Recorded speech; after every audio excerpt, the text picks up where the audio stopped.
Hello everyone, it's Josh your boy here, and today we're going to be ranking every single Premier League stadium in order, from best to worst. Well, actually the other way around, but you know what I mean. This is going to be a nice, chilled and mellowed video you can watch while you eat your cereal, or your dinner, or your tea, or anything in between. So let's get started. In 20th place, and the worst stadium on my list, I've gone with Bournemouth's Vitality Stadium. And I don't think it's a particularly bad stadium, I just feel like it offers nothing. There's four stands which all look the exact same, they're all quite small, and there's just nothing interesting going on. I think Luton Stadium last year had a lot of character and it was really different in the Premier League, but I feel like this one just lacks it and it's just a bad small stadium in my opinion. In 90th place, we've got the London Stadium of West Ham, and for me this is a very obvious choice. I just feel like it's a bit boring. It's soulless, the fans are so far away from the pitch, and you just look at Upton Park in comparison, and you just question why they'd ever move. It's just a terrible stadium, I hate it. It's not a football stadium at all.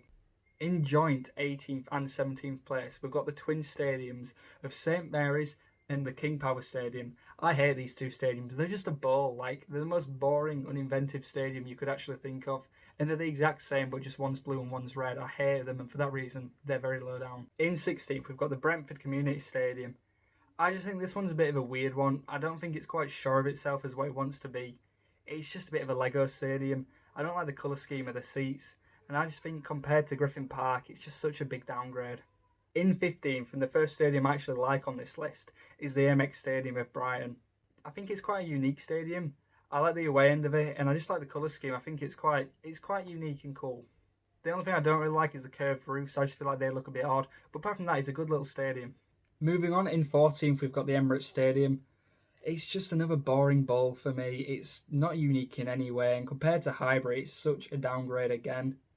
There's nothing really unique to it, and it's a carbon copy of that stadium somewhere else, which I can't remember, but up on screen. It's just not for me, this one at all. The only thing good about it is the away end. Just a poor stadium. In 13th, we've got the Etihad of Man City. And again, it's just that same style of boring stadium. You know, it's three-tiered. It looks impressive. I've been there once myself. It's just not a good stadium in my opinion. It's a bit boring. I'm not too much of a fan of the blue seats either. And they're having an expansion as well. It's just not my type of stadium. In 12th place, we've got the Molineux, home of Wolverhampton Wanderers. I'm quite a big fan of this stadium, but the thing for me that ruins it is the two big stands that just curve outwards, so you're facing quite far away from the pitch. It's just a bit pointless, and I don't get why they do that. But without that, it'd be a much better stadium. It's got a good cop, and yeah, it's nice ground, nice enough ground anyway. In 11th place, we've got Crystal Palace's Selhurst Park. I really like this stadium. It's just an old English style, old school stadium. It's just got a lot of character. It's unique. I love that big stand behind the goal. It's got a really interesting roof. And it's just a really classic stadium, and I've got to love it. In 10th, this will probably surprise a few people, but I've got the Tottenham Hotspur Stadium. Now, I know many people think it's the best stadium ever, but I don't see it for me. The cop's really good, but the rest of it is just a bit boring. It's just a bit of a spaceship, really, and compared to White Hart Lane again, I'm just not a fan. You can probably tell I prefer the old stadiums, but it's a really impressive stadium, don't get me wrong, but for football, I prefer others. In 9th place, we've got Nottingham Forest with the City Ground. It's a good old school stadium again. It's quite interesting. It's quite a unique stadium. Every stand's got something a bit different about it. And I like that curved roof of the one behind the goal. It's really unique. Not too much to say about this ground. I just really like it personally. In 8th place, we have Stamford Bridge, which in my opinion is a really nice stadium. It's quite a small stadium in terms of like the big six clubs. I'm pretty sure it is the smallest. It only holds like 40,000, but it's just got a lot of character about it. Again, quite unique and different. You don't really see many big clubs with it anymore. And I hope they don't move away from it. In 7th, we have an absolute classic with Craven Cottage.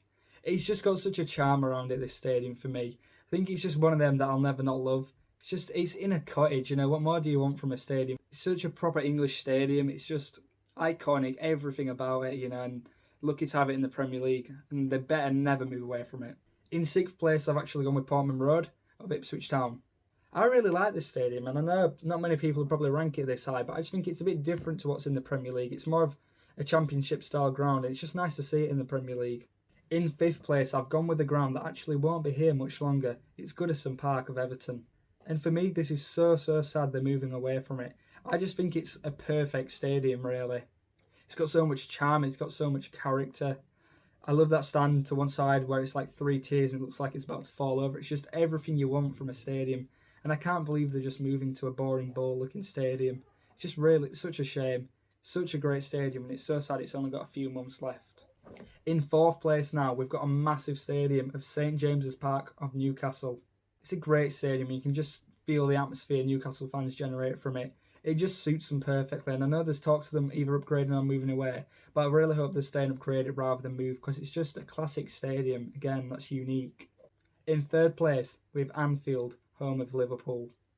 It's just a brilliant stadium, really. It's big without being a ball or boring or anything like that, which is quite rare to find. The Cop's an amazing stand. Everything about it, the surroundings. It's in the community. It's in the centre. It's what you want. It's like the heart of the city, and it's amazing. It's a great stadium. In second place now, and just missing out on top spot, is Manchester United's Old Trafford.